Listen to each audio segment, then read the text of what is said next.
इस वीडियो में हम पढ़ने वाले हैं क्लास 11th फिजिक्स की 3rd यूनिट के अंतर्गत हम पढ़ेंगे न्यूटन की गति का द्वितीय नियम, Newton's second law of motion. तो न्यूटन की गति के द्वितीय नियम अनुसार किसी वस्तु के संवेग में परिवर्तन की दर उस वस्तु पर आरोपित बल के अनुक्रमानुपाती होती है। तब हम इसको कैसे लिखेंगे शब्दों में? देखो, बल अनुक्रमानुपाती संवेग में परिवर्तन की दर। ठीक है, इसी को हम कहते हैं न्यूटन की गति का द्वितीय नियम। किसी वस्तु के संवेग में परिवर्तन की दर उस वस्तु पर आरोपित बल के अनुक्रमानुपाती होती है। संवेग पर हम वीडियो बना चुके हैं जिसकी डिस्क्रिप्शन में लिंक है। हमने बताया है संवेग की परिभाषा और संवेग से संबंधित कुछ महत्वपूर्ण प्रश्नों को बताया है, और इस वीडियो की जो लिंक है वो डिस्क्रिप्शन में है, तो वहाँ से जाके आप ये वीडियो देख सकते हैं। फिलहाल हम क्या पढ़ रहे हैं? न्यूटन की गति का द्वितीय नियम। न्यूटन की गति का दूसरा नियम क्या कहता है? किसी वस्तु के संवेग में परिवर्तन की दर उस वस्तु पर आरोपित बल के अनुक्रमानुपाती होती है। अब 11th क्लास में क्वेश्चन आपसे पूछा जाता है, न्यूटन की गति का द्वितीय नियम लिखिए तथा सिद्ध कीजिए F बराबर ma। ठीक है, न्यूटन की गति का दूसरा नियम लिखना है और न्यूटन की गति के दूसरे नियम से हमें सिद्ध करना है F बराबर ma। मतलब क्या हुआ? बल बराबर सिद्ध कीजिए द्रव्यमान गुणा त्वरण। तो अब इसको हम सिद्ध करें, ये सिद्ध करना है। अब देखिए, माना स्मॉल m द्रव्यमान की एक वस्तु ले लेते हैं और इस वस्तु का द्रव्यमान है m द्रव्यमान की एक वस्तु v वेग से गतिमान है। ठीक है, इस वस्तु का जो वेग है वो कितना है? v है। द्रव्यमान कितना है? m है। m द्रव्यमान की वस्तु v वेग से गतिमान है। तब इस वस्तु का संवेग कितना होगा?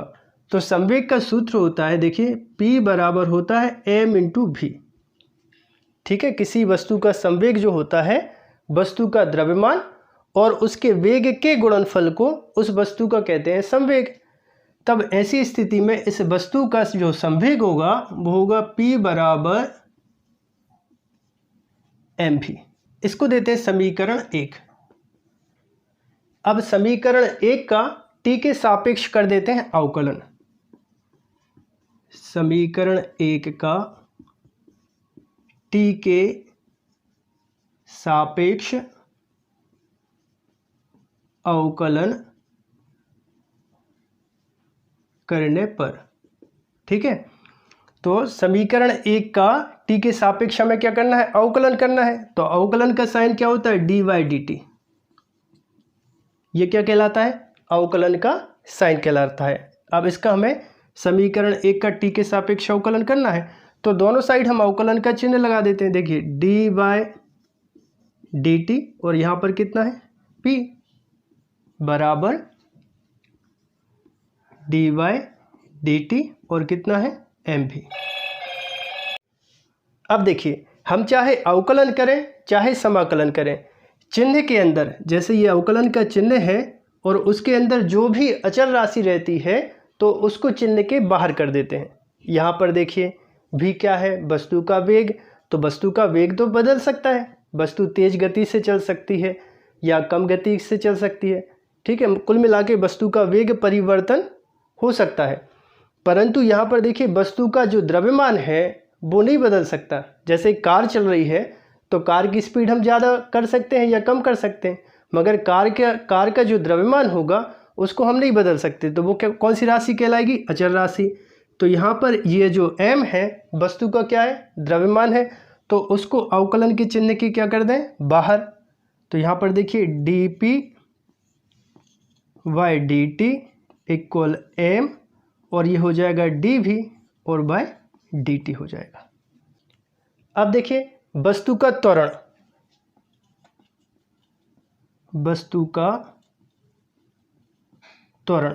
त्वरण को हम किससे दर्शाते हैं? a से। और त्वरण बराबर क्या होता है, वस्तु के वेग में परिवर्तन बटे होता है समय। तो यहाँ पर हम इसको क्या लिख सकते हैं, dv/dt। इसका मतलब क्या हुआ, वेग में परिवर्तन बटे समय। परिवर्तन को हम दो प्रकार से दर्शाते हैं। पहला परिवर्तन को दर्शा सकते हैं डेल्टा से, ठीक है, कहीं पे डेल्टा लिखा है तो इसका मतलब क्या होगा, परिवर्तन। डेल्टा से भी सूक्ष्म परिवर्तन हो तब हम इसको लिखते हैं डी, ठीक है ना। एक बार फिर से देखिए, डेल्टा मतलब परिवर्तन और डी का मतलब भी क्या होता है, परिवर्तन। बस अंतर कितना है, ये परिवर्तन है और ये सूक्ष्म परिवर्तन है। इसका मतलब क्या हुआ, वस्तु के वेग में परिवर्तन बटे क्या, समय। इसको हम क्या बोलते हैं, वस्तु का त्वरण। तब ये बन जाएगा dp/dt बराबर m, और इसकी जगह क्या लिख दें, a। तो क्या पता चला, dp/dt इक्वल होता है ma। इसको देते हैं समीकरण 2।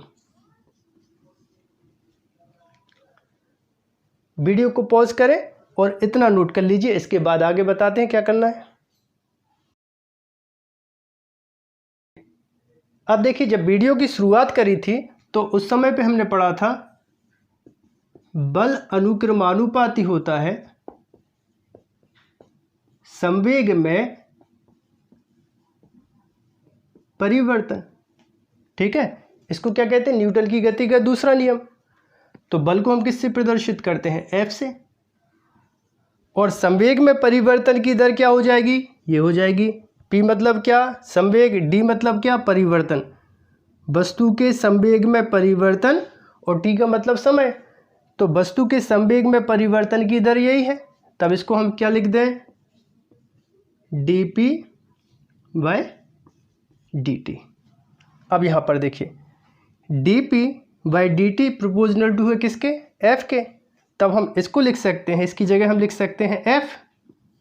तब ये हो जाएगा, यहाँ पर हम लिख दें समीकरण 2 में मान रखने पर यह हो जाएगा F अनुक्रमानुपाती ma, या F के बराबर करेंगे तो F बराबर आ जाएगा कांस्टेंट के। तो F बराबर k और ये हो जाएगा ma, जहाँ k एक अनुपातिक नियतांक है और SI पद्धति में इसका मान होता है 1। तब SI पद्धति में k का मान कितना हो गया, 1। तब ये हो जाएगा F बराबर ma। यही हमें सिद्ध करना था कि बल बराबर होता है द्रव्यमान गुणा त्वरण। यदि हम इसका सदिश रूप लिखना चाहें तो बल कैसी राशि है, सदिश। तो ये हो जाएगा F वेक्टर बराबर ma वेक्टर। तो ये न्यूटन की गति का जो दूसरा नियम है, इसको न्यूटन की गति का दूसरा नियम भी बोलते हैं।